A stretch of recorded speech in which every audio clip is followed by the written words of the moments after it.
It is published by an organization.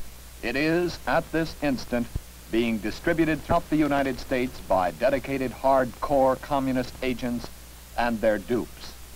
This pamphlet and numerous others like it play a major role as artillery in one phase of the communist war to destroy our nation, a phase called by the communists Operation Abolition. Ladies and gentlemen, Congressman Francis E. Walter, Democrat from Pennsylvania and chairman of the House Committee on Un-American Activities. Operation Abolition. This is what the communists call their current drive to destroy the House Committee on Un-American Activities, to weaken the Federal Bureau of Investigation, to discredit its great director, J. Edgar Hoover, and to render sterile the security laws of our government. The Communist Party has given top priority to Operation Abolition and has assigned agents trained in propaganda and agitation to this project. The scenes which you will be viewing were taken by newsreel photographers during hearings of the Committee on Un-American Activities in San Francisco, California, on May the 12th, 13th, and 14th, 1960. During the next few minutes, you will see revealed the long-time classic communist tactic in which a relatively few well-trained, hardcore communist agents are able to incite and use non-communist sympathizers to perform the dirty work of the Communist Party. You will see Archie Brown, the second in command of the Communist Party in California, Harry Bridges, an international communist agent and leader of the International Longshoremen's Union, who recently returned from conferences held with other leaders of communist-led longshoremen's groups. Ralph Izard, one of the top communist propagandists, who was a welcome guest of the Red Chinese government while American soldiers were giving their lives in the Korean War. You will see Douglas Wachter, an agent trained to specialize in youth activities, William Mandel, another communist propagandist who serves the conspiracy in the fields of radio and television, Bertram Edices, who is one of the elite corps of communist lawyers, Frank Wilkinson, recently convicted of contempt of Congress, who is in charge of the Citizens Committee to Preserve American Freedoms, the West Coast headquarters of Operation Abolition. You will see these and others in action and the shocking technique which they use to incite others to violence. We are all too familiar with the pattern of communist-led revolution and rioting in Venezuela, Cuba, and more recently in Japan. Can it happen here on American soil? This film, showing communism in action, will answer that question. This is City Hall in San Francisco, the site of hearings held by the House Committee on Un-American Activities in May of 1960.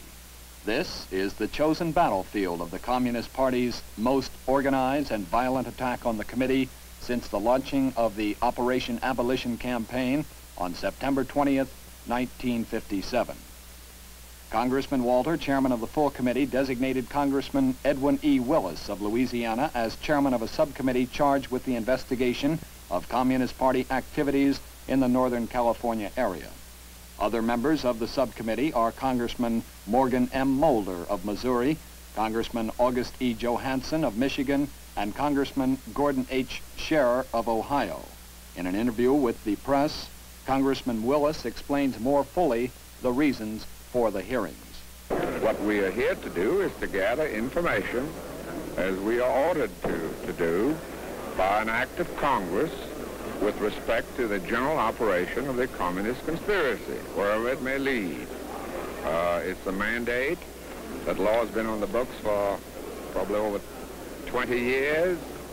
We receive our appropriations and our audit every year to maintain this general surveillance of the communist operations with the view of amending, improving, correcting laws having to do with our internal security, the Internal Security Act of 1950, Foreign Agents Registration Act, the Smith Act, and so on. This is part and parcel of our general studies of the machinations of the communist conspiracy.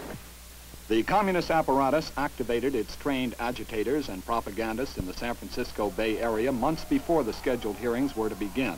The carefully organized protest campaign was climaxed with a student directive published just prior to the hearings on the front page of the official University of California student newspaper, the Daily Californian. The directive reads as follows. The Student Committee for Civil Liberties plans to picket the hearings today. It has issued a call for students to attend the rally and hearings and suggests that people laugh out loud in the hearings when things get ridiculous. That is the end of the quote. Among the communist leaders who had an active part in the San Francisco Abolition campaign and the protest demonstrations were Harry Bridges, whom you see here being escorted out of City Hall by police officials moments before the rioting broke out. Archie Brown, another longshoreman, played a major role in inciting the demonstrations against the committee. He is identified as the number 2 man in the California Communist Party and, admittedly, has been a party member for some 20 years. In the course of the 3 days of the hearings, Archie Brown had to be ejected from the hearing room on 3 separate occasions. Archie Brown was active in distributing propaganda pamphlets outside of the City Hall building. He had been subpoenaed by the committee as a witness. Another top communist agitator also subpoenaed as a witness was Merle Brodsky, whom you see here participating in the chanting and singing demonstrations immediately outside the hearing room. Merle Brodsky was ejected from the hearing room on 2 separate occasions for leading demonstrations while the committee was receiving testimony. Young Douglas Wachter, another Communist Party member, played an important role in the student riots. A sophomore at the University of California, Douglas Wachter was a delegate, together with his father, Saul Wachter, to the 17th National Convention of the Communist Party in December of 1959. The opening day of the hearings, Thursday, May 12th, finds City Hall almost completely surrounded by picketers protesting the committee's appearance. Inside the building, the committee has reserved the largest hearing room in the city with a seating capacity of over 400 to accommodate an anticipated crowd.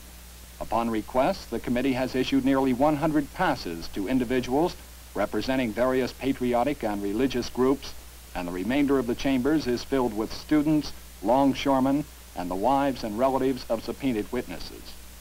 Officials admit spectators to the room's capacity, while others are asked to remain outside until vacancies occur.